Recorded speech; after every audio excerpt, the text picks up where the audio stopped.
Ош шаарында белгилүү болгон Изюм ресторанынын аймагы жеке менчик карамагында. Бирок аталган жай Оштогу эң чоң эсептелген Токтогул паркынын аймагынан орун алган.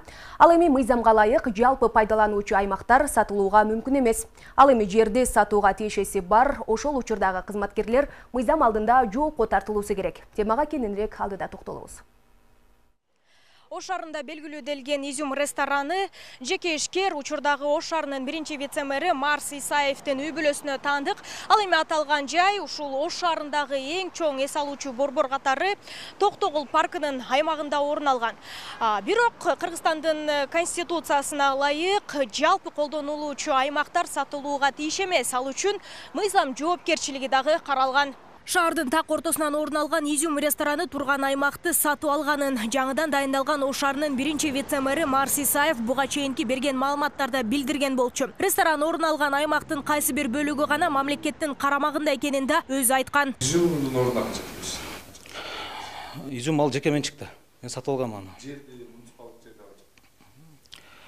Жок, ар жакта кичине арендасы бар, ал өзү коэффициенти менен төлөнөт.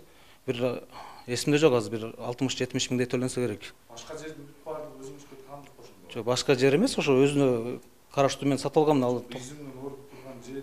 Анткени менен мыйзам боюнча жалпы пайдалануудагы жерлер жеке тараптарга сатылуусу мүмкүн эмес. Мындай учурда сатууга тиешелүү болгон кызмат өкүлдөрү мыйзам алдында жоопко тартылуусу керек. Жалпы пайдалануудагы жерлер деп көрсөтүлгөн жерлер бар, мисалы парктар болушу мүмкүн, же көп кабаттуу үйлөрдүн айланасындагы жерлер болушу мүмкүн. Аларды убактынча гана пайдаланууга бергенге болот. Ал эми бул жеке менчикке өткөрүп бергенге бул тыюу салынат, мыйзам тарабынан ага жол берилбейт. Вице-мэр Марс Исаевдин үй бүлөсүнө тиешелүү болгон Изюм рестораны жайгашкан жер Ош шаарынын эң чоң эсептелген эс алуучу Токтогул паркынын аймагынан орун алган. Бул жер качан жана кандай жол менен жеке тараптарга өтүп кеткендиги боюнча Ош шаардык мэриясынын муниципалдык менчик башкармалыгына кайрылдык. Деген менен бул боюнча аталган башкармалыктын кызматкерлеринде так маалымат жок экен. Ошону так айтылган, тактап, аны баягы кирет, кирбейт, кайсы жыл берилген, анын баарын архив материалын көтөрүп, анан ошого карап айтыш керек. Ошондо туура болот деп эсептейм. Качан азыр тактай аласызбы ошону? Жок, азыр тактаа мүмкүнчүлүгү бар.